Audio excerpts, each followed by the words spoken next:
Hi, I'm Keith and welcome to my art studio. Normally, when I introduce these videos, I say I have something extra special for you. This time, I mean it. And I mean it for those too, but this one is extra special for you. Because today, I did Triceratops. Ink wash, pencil, watercolor. This thing is above and beyond fantastic. If you want to see how I made it, stick with me. But this thing is really super cool. I just love the way it turned out. It's not your typical Triceratops. It's how I imagined it, because I change everything to make it my own. And I think this thing is 10 out of 10. Stay with me. Thanks. This video is a bit longer than most of my videos, but that's a good thing. If you're an artist, you're going to want to see all the steps I go through to make this. From the penciling, to the inking, to my colored pencils, to my acrylics. This is a very big process for this picture. Right now, I'm starting off with my 8B as in boy pencil. I'm doing my outlines. And this is the part of the picture that gets buried and lost later on. It's one of my favorite parts because it has all my cross-hatching, all my contour lines. I kind of hate to make this and then lose it all, but I guarantee you the final product's pretty good.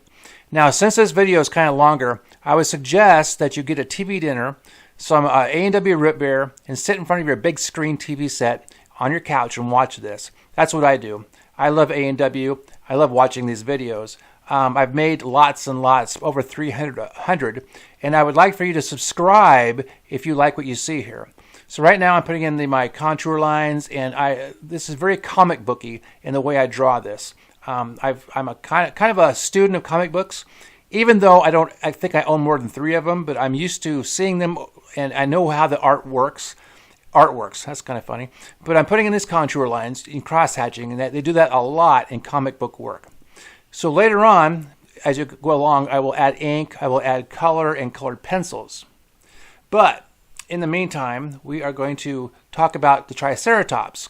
I got some time to fill here. So the Triceratops was named for 3 horns, but only had 2 real horns and 1 made of keratin, the same thing your fingernails are made out of. The enormous skull of a Triceratops made up 1/3 of its body length. Triceratops lived at the end of the Cretaceous period, just before the dinosaurs went extinct. With its 3 horns and giant frill, the Triceratops is one of the outsized dinosaurs that have captured the public's imagination almost as much as Tyrannosaurus rex. But later discoveries about Triceratops, including that it only had 2 real horns, might surprise you. There are 10 Triceratops facts about one mighty plant eater. I don't know if I'll get to all 10 of them, but here goes.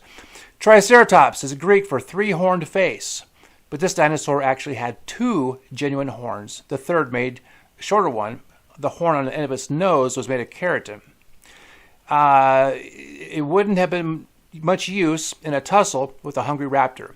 Paleontologists have identified the remains of 2-horned dinosaur called, oh boy, Nedroceratops, but it may represent a juvenile growth stage of the Triceratops.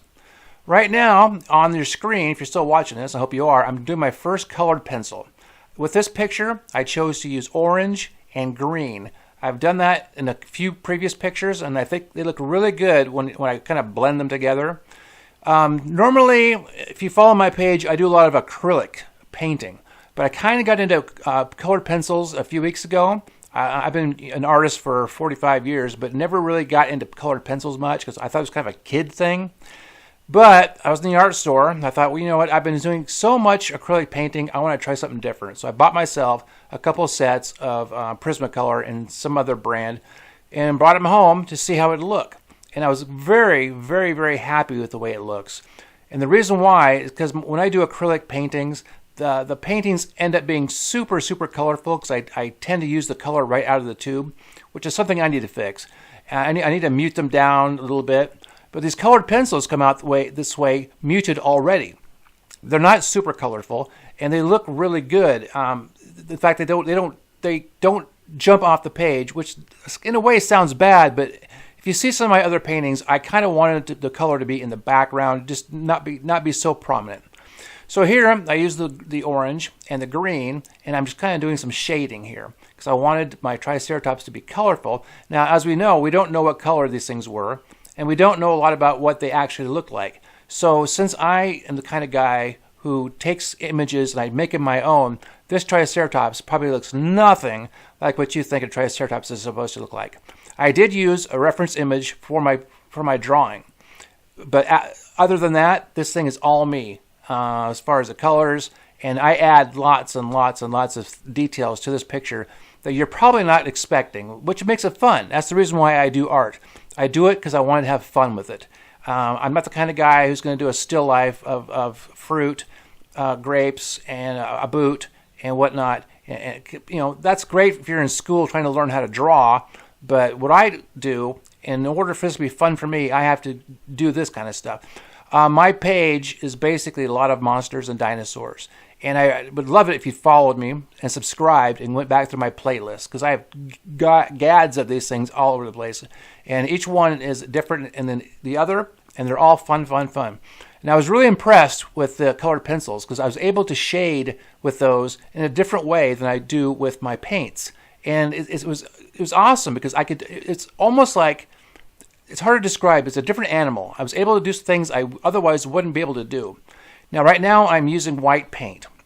I bought some airbrush paint, which comes it's thin and liquid because it has to fit in your airbrush. But I've used a real brush. And the reason why I did this is because I use it for my highlights. And I could have just taken my regular acrylic paint and watered it down. But this bottle was $3, and I wanted to see what I could do with it. And I really like the way it looks. This white is kind of overpowering. And if you keep watching the video, which I hope you do, I hope you're enjoying your TV dinner and your root beer, you're going to see that I'll go over this white with a colored pencil to tone it down. Because at this point, it's almost too distracting.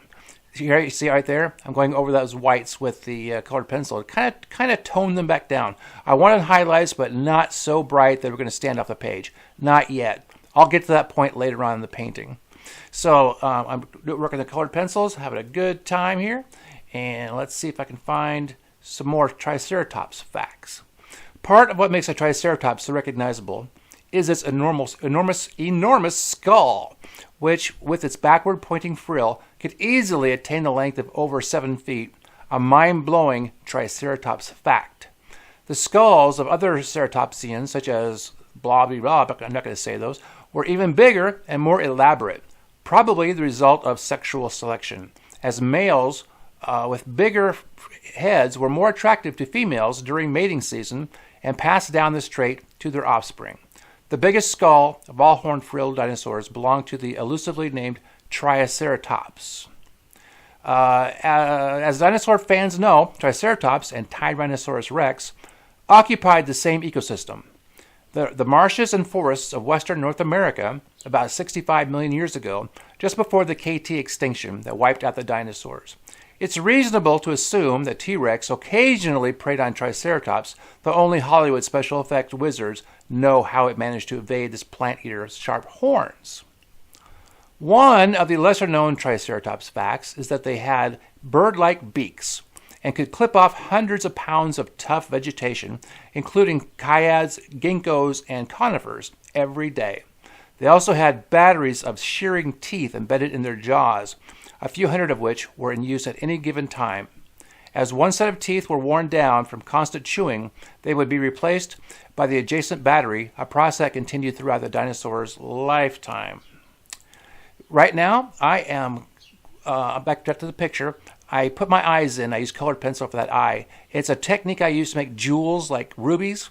I want to make his eye into a ruby, so I have a certain way that I draw it and highlight it. And if you learn anything about that, just watch. I watch how I did that, replay this, and watch it again. Rubies and jewels and reflective metal is one of the things I try to specialize in. Okay, I'm adding some light blue to the background. I didn't want to overdo it and be distractive. I just wanted enough background color to say that he was outside. You know, he's outside sunning himself, enjoying his Triceratops day, eating conifers and whatnot. And right now I am putting some blue on the bottom. One trick I do that I learned through comic book art is to backfill my blacks with light blue. It's something they do in comic book art all the time.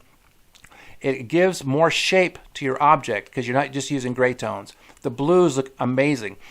If you think about it, think about last time you saw a snowbank. If you live in the Midwest or you saw a picture of snow, what color is the shadow on a snowbank? It's not gray, it's blue. And it's kind of the same thing. I'm backfilling. Now, right now on the lower right jaw, I had this idea. I wanted to put in some, I don't even know, some veins or something. So I just went with my ink and I made these little craggly marks. Then I backfill those craggly marks with like veins, you know. And it made so much more interest in the picture. I've never done it before. It was a pure experiment. And it turned out really well. I was very happy with it. And I'll probably do it again in the future. You can see right there, I'm adding some red to make it look like blood. So we're like 10 minutes into this video, almost 11. I would like it if you would please subscribe. Please leave comments. For some reason, people are afraid to talk to me, afraid to make comments, and I wish you would just tell me what you think. Okay, right now with the horns, I had this brilliant idea. I've worked with trying to make gold in the past. I've had some good success with it. And I thought, you know, I'm going to try making gold again. But I've always done my gold on canvases, which it treats the paint differently. It doesn't suck it so dry as this paper does. But I was going to try it anyway, so I got my burnt umber out, and I put on my first layer of it's kind of a toned down gold. If you study gold and look at it, it's not all bright yellow. Most of it is kind of a brown color, and some of it's a dark brown. Only the highlights really shine off as being gold. So that's a trick I'm teaching right now. Just the highlights of the gold look like gold. If you don't have the browns in there, it just looks like gold paint, like you're painting the sun. Right now, I am putting on what I wanted to do. If you do into comic book art, you know that blacks are a big deal. And I've been working that into my artwork a lot. I wanted to have a nice contrast, and so I used my India ink. On this part, I use ink for all my blacks on paper. I use Mars Black Acrylic for my canvases, but right now I'm using ink. I love the way ink looks, especially ink washes. They just look horribly amazing. I mean, I love ink wash. If you're a fan of my page, you know that because I say it all the time. Now I'm adding some texture. I want you to be able to look at this picture and feel it with your eyes. And that sounds kind of weird. Feel it with your eyes. I've had people tell me that my artwork is you can almost touch it. You can feel it. All my little bumps. So my Triceratops in my world has bumps all over it. And maybe they did. Who knows? I mean, it was 65 million years ago when they existed. Who knows what they look like? Maybe they had gold horns and all this fun stuff. But if you look at the picture now, when I was painting this, I was getting kind of excited because I was thinking, man, this thing's starting to look pretty good. Now I'm adding more blues to my undersides because I want that blue shadow look, and that's working pretty good. You know, I couldn't wait to make this video because I wanted to share this with everybody. And if you can share it, I would appreciate it. Tell your buddies. I mean, you can learn art techniques from me pretty easily by watching this. I was at the university taking art classes, and even the teachers wouldn't sit in front of me and paint. You know, they would say, here's a picture, here's a box of Kleenex. We want you to draw this in front of, you know, and we'll come around later and critique you, which I never learned a thing at all doing that. I needed somebody, you know, like Bob Ross. Bob Ross would stand in front of you and show you how to do it. And that's what I'm doing right here. I'm showing you how I do it. You know, don't go to the university. If you're a high school student, don't go into art, whatever you do. I mean, I'm a registered nurse. I just came off of 3 12-hour shifts, and I am absolutely wiped out, tired. My feet are killing me. So I got to come home and dig out my paints and relax. This is very relaxing to paint. I enjoy what I do. And if you enjoy painting, oh, look at this. This is cool. I had this harebrained idea. You know, what if Triceratops had hair? I know they think that some dinosaurs had feathers, but what if they had hair? So here I am being all nutty with my black ink. And I decided to put some hair in. Right now I'm using a brush pen. A brush pen is great for putting in all those individual little hairs. I just bought those 2 weeks ago. I didn't know they even existed, but I love them. Brush pens are awesome. Go buy a set. And right now I'm using my white pencil to put in some hair. I wanted to keep it really basic. And I want to thank you guys for being here. And I want to ask you to subscribe. And thank you for watching my video.